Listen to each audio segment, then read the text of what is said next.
je ne vais pas finir ma prédication. Mais je vois déjà, je sais, dès que je suis entré dans l'église, quand je me suis mis à chanter, la parole sort, automatiquement, il y a un rayonnement. Il y a un rayonnement. Vous vous dites, pasteur, c'est biblique. Moïse est monté 40 jours à la montagne, pasteur. Quand il a fait 40 jours, quand il est redescendu, les gens qui n'étaient pas montés ont commencé à reculer. Ils ont regardé Moïse, mais il y a quelque chose d'étrange. Tous les êtres humains avaient cette gloire-là quand Dieu les a créés. Écoutez, je peux pousser un peu dans la révélation. Amen. Nous tous, nous avons été créés le même jour. Mais nous ne naissons pas le même jour parce qu'avant de quitter l'éternité, il faut qu'il y ait un vase disponible. Donc dans le monde invisible, tous les êtres humains ont été créés le même jour.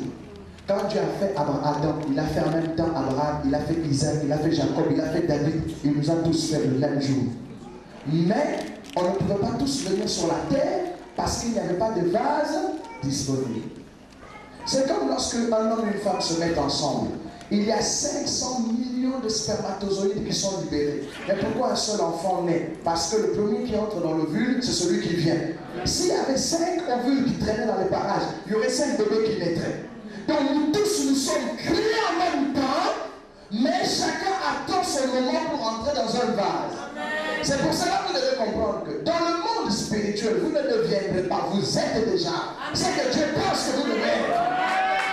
C'est dans le monde physique que ça prend le temps de manifestation.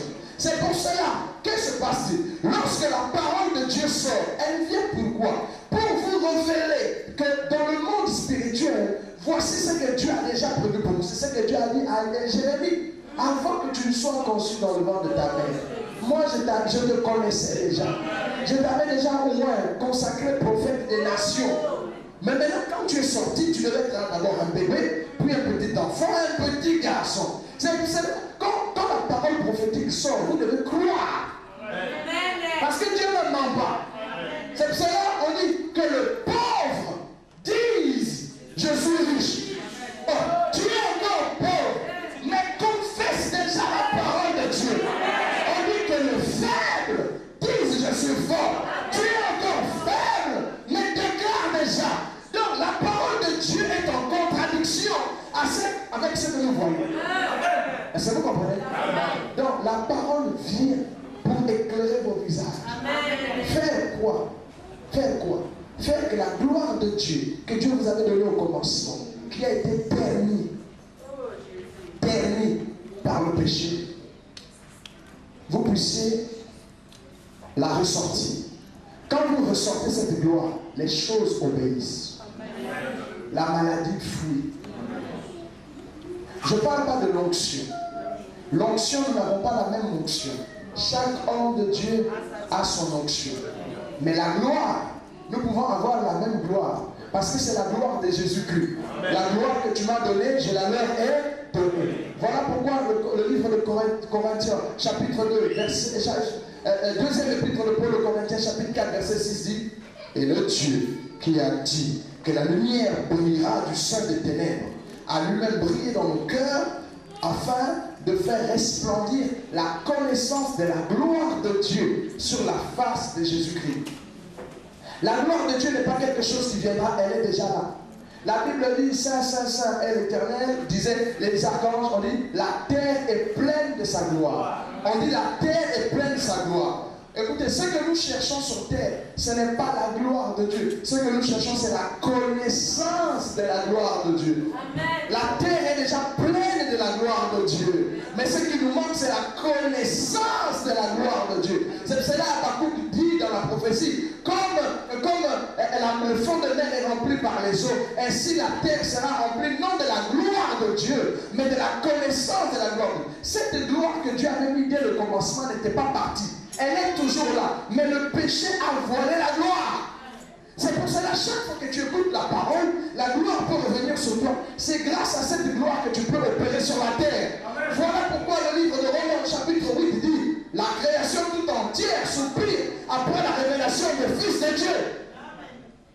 Amen. Moïse, avant de faire le miracle, il a contemplé Dieu dans le buisson ardent. Quand il a vu la face de l'Éternel dans le buisson ardent, il est descendu en Égypte. Est-ce que vous comprenez? La contemplation de sa face fait que vous portiez le reflet de sa gloire. Quand vous avancez, écoutez, le combat spirituel a plusieurs niveaux. Il y a des niveaux où vous pouvez combattre dans la chair. Comment? Vous jeûnez, vous dormez par terre, vous utilisez votre corps. Ça, parce que ça c'est le premier niveau. Tout endroit que fleurant la plante de tes pieds, il faut que ton corps vienne. Tu jeûnes, tu pries comme Esther, tu fais tout. Les disciples ont dit, pourquoi on n'a pas chassé ce démon? Jésus a dit, cette sorte-là, il faut le jeûne et la prière.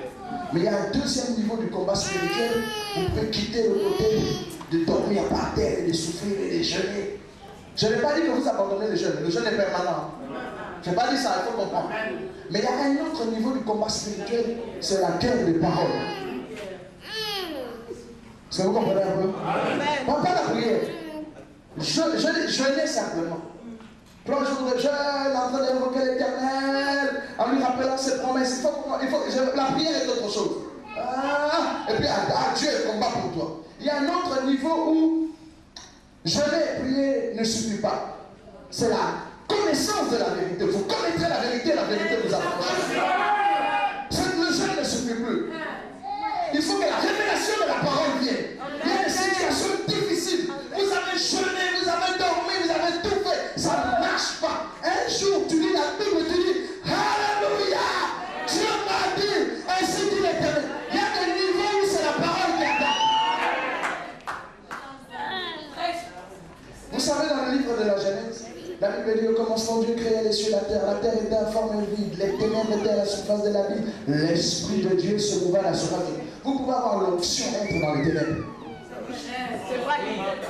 C'est vrai. Vous pouvez avoir l'onction et avoir un pantalon troué. Et souffrir. L'onction ne donne pas du pain? Non. Rien. L'onction ne donne pas du pain. Vous connaissez Élisée et la veuve? Tu sais que ton serviteur, mon mari, craignait l'Éternel. L'homme était loin, craignant l'Éternel.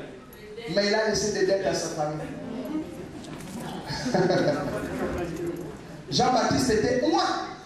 Il mangeait de ce terrain de lumière. Élie était loin.